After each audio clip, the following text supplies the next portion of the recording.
안녕하세요. 주일 잘 보내셨는지 모르겠네요. 예배라고 하는 거는 일주일을 살기 위해서 새로운 마음을 갖는 거예요. 예, 교회에서 새로운 마음 품고 일주일 살아갈 수 있는 용기와 힘을 얻으셨는지 모르겠습니다. 네, 오늘 다니엘서 9장 1절에서부터 19절까지인데요. 깨달음의 시간이 필요하다라고 하는 메시지가 저에겐 주어진 것 같아요.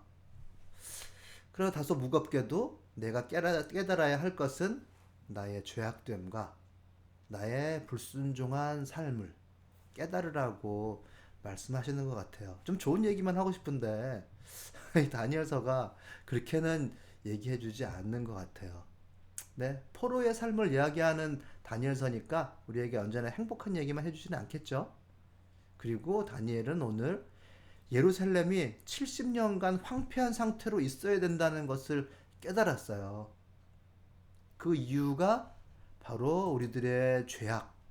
9절, 9장 5절에 우리가 죄를 짓고 잘못을 저질렀습니다.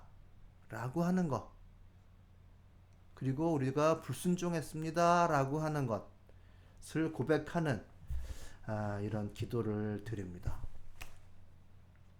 이런 긴 시간, 깨달음의 시간, 인내하는 시간, 하나님의 뜻을 내 안에 품고 그 내 안에서 하나님의 메시지가 나에게 딱 맞춰져서 그 메시지가 비로소 삶을 통해서 나가는 70년의 세월이 필요하다라고 하는 메시지가 있는 거예요. 참 기다림의 세월이라고 하는 게 필요한데 힘들어요. 저는 이웃에 복지관에 있어서 한 젊은 봉사자 20대 초반이에요. 22, 23밖에 안 된 것 같은데.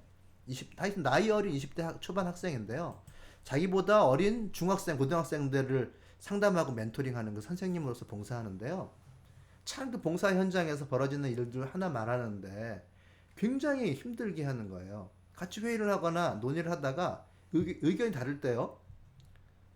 번번이 쳐다보지 마세요. 성희롱이에요. 차별이에요. 폭력이에요. 이런 얘기를 한다는 거죠. 신고할 거예요. 야, 이거 당연히 성희롱, 성폭력, 뭐 이러면 회의가 아니라 신고해야죠. 근데 회의하면서 앞에 있는 사람 보는 거를 성희롱이니 신고한다느니 하면서 나서는 상황에 완전히 질려 있더라고요. 저는 이 사회가 너무 큰 단어, 큰 말, 큰 담론을 이제 순식간에 알게 된 것 같아요. 그것을 자기 안에서 소화하는 시간이 필요해요. 근데 그 소화하는 시간을 보내지 못한 채 바로바로 불편 해소하기 위해서 내보내면 요 단순한 말이 이게 엄청난 말이잖아요. 성폭력이니 성희롱이니 폭력이니 뭐 이게 관계를 완전히 깨게 됩니다. 자신 안에서 소화하는 시간이 필요해요. 소화하는 시간이라고 하는 건 곰곰이 생각해보고 또 자기가 누구에게인가 들었을 거 아니에요. 그래 아니면 뭐 넷플릭스나 이런 데 드라마라든지 영화라든지 이런 걸 보고서 알게 되는 거죠. 그거 아직까지 내 말이 아니에요. 알게 된 것을 실천해 보는 거예요. 때로는 상황 속에서 자신이 그런 공격을 받을 수도 있어요. 그렇게 해서 내가 알게 된 것을 내 안에서 실천해 보면 그 말을 쓰기가 이제 진짜로 알게 되면요. 쓰기 애매한 경우가 많다는 걸 알게 돼요. 그리고 써서는 안 되는 경우가 있다는 것을 알게 되고 꼭 필요한 경우, 꼭 필요해서 이제 써야 될 경우가 구별이 됩니다. 그리고 내 마음속에서 그게 느껴지는 거죠. 그걸 바로 감수성이라고 해요. 그렇게 해서 회의석상에서 이게 나온 말은 절제되고 필요한 시기에 나가게 되는 거죠. 어디서 듣고 내 불편함을 해소하기 위해서 공격용으로 쓰는 게 아니라 진정으로 내가 말하는 메시지가 나가게 되는 거예요. 그런 시간이 필요해요. 그런 시간. 내 안에서 메시지가 형성되는 시간이 필요한 거예요. 그런 시간이 필요합니다. 인내의 시간, 깨달음의 시간이 필요해요. 뭘 깨달으라고 하셨는지 9장 5절에서부터 7절까지 우리는 6절 보면 우리의 종 예언자들이 주의 이름으로 우리의 왕과 지도자와 조상과 모든 백성에게 말하는 것을 듣지 않았습니다. 하나님께서 주시는 메시지는 사방에서 와요. 단순하지가 않아요. 주의 종이 얘기하고 예언자들이 얘기하고 우리 왕들이 이야기하고 지도자들이 얘기하고 조상 우리 아버지 어머니가 얘기하고 모든 백성 다 얘기한다고요. 그것을 듣지 않았다. 깨달아야 되는데 깨닫지 못했다. 그것이 바로 죄라고 하는 거죠. 주께서는 언제나 의로우십니다. 그렇게 하나님의 말씀을 듣지 않은 것이 바로 죄악인 것이고 따르지 않는 것이 불순종이라는 거죠. 뭘 알아야 되느냐? 참 좋은 말씀만 드리고 싶지만은 이 본문에서는 우리들의 죄악됨을 알아라. 그걸 깨달아라. 그 속에서 내가 뭘 이렇게 잘못했는지라고 완악하게 하지 말고 긴 시간을 들여서 인내하고 깨달아라 이렇게 이야기해주고 있어요. 그런데 오늘 제가 적진 않았는데요. 70년 동안의 세월을 말씀하세요. 읽어보면 2절에 곧 예루살렘에 70년 동안 황폐한 상태로 있을 것을 생각하여 보았다. 다니엘은 돌아가고 싶었죠. 빨리 회복돼서. 그러나 하나님께서는 아니 70년간 황폐한 상태로 있어야 된다고 메시지를 주셨어요. 이것은 예레미야 선지자가 얘기한 거예요.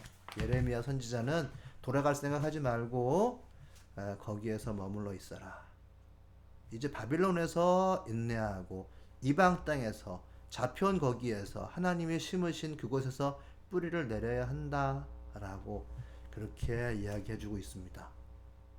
죄악과 불순종을 인정하면서 바로 우리들에게 주어지는 메시지가 바로 이거거든요. 죄악과 불순종 70년 동안 그것을 깨달으라고 한 거예요.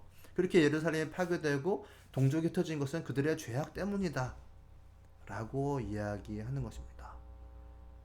유대에 사는 사람이나 예루살렘에 사는 주민이나 가까운 데나 먼데 곧 이스라엘 사람으로서 흩어져 사는 사람이 주께서 쫓아내신 그 모든 땅에서 수치를 당하고 있습니다. 결론, 이것은 그들이 주께 죄를 지었기 때문입니다 라고 얘기하잖아요. 참 죄와 순종이란 주제는 성경에서 언제나 사람에게 주어지는 하나님의 경고의 메시지예요. 사람은 언제나 하나님과 자기 자신을 오가며 살아요. 하나님은 언제나 의의 하나님이시고 하나님의 질서는 의를 이루시는 방법입니다. 거기에서 탈출하고자 하죠. 개인은 자신의 안위를 위해서 하나님의 질서를 떠나서 사는 길을 택할 때가 많아요. 그러면 지금 예루살렘의 황폐함의 결과를 맞이하게 되고 낯뜨거운 수치를 당하게 되는 것입니다. 그래서 하나님의 목적을 따르는 삶을 살자 이렇게 좀 말씀드리고 싶어요.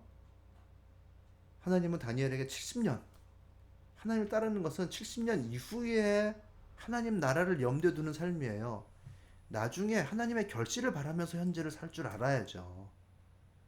나중에 결실을 바라면서 현재 죄악과 불순종을 인정하고 다음 세월을 위한 이 사랑하는 삶, 하나님의 이루실 목적을 나의 것으로 현재 내면화시키는 삶, 그 70년의 세월 하나님의 뜻에 맞추어 사는 삶, 그걸 살고 하나님께서는 나에게 직책을 주시잖아요. 부르심이라고 얘기하죠. 역할을 따라 살고 사람들을 받아들여야 하는 거죠. 죄 얘기하니까 참 그런 거예요. 만약 절대자이신 하나님이 내 삶에 없다면 하나님의 내 삶에 영향을 하나도 안 주겠죠. 영향 안 받고 살고 싶은 거 그게 죄라는 거죠. 하나님만 모른 채로 하나님의 메시지가 내 신경을 하나도 거스르지 않은 채 살아가는 거 있죠. 하나님 나라에 씨를 뿌리지 않고 살아가는 거. 간단히 내 삶의 당장의 답만을 구하며 살아가려고 하는 그러는 거예요. 개인의 관점에서 바라본다면 하나님의 존재를 모르며 살아가는 게 속 시원하고 상책일 수 있어요. 그러나 하나님께서 내 삶에 개입하셨다는 것을 받아들이게 된다면 기다릴 줄 알아야죠. 죄악과 불순종을 인정하면서 그게 뭔지를 하나하나 캐가면서 그렇게 하나님께서는 우리에게 살으라고 말씀하시는 것 같습니다.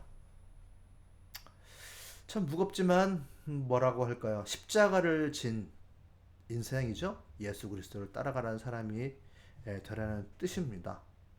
그 삶 가운데 우리가 인내할 때 적당히 인내하는 게 아니라 그 인내가 통할 수 있는 시간이 필요하잖아요.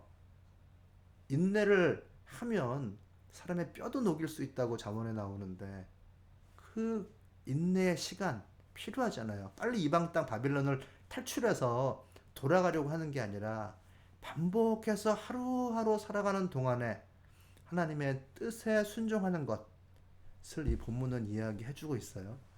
다소 무겁지만 하나님께서 그렇게 말씀하시는 것을 좀 진지하게 받아들이고 한번 좀 살아가는 것, 또 생각해 보시는 것, 또 내 마음 속에서 내면화시키는 것 실천해 보시기 권고드립니다. 감사합니다.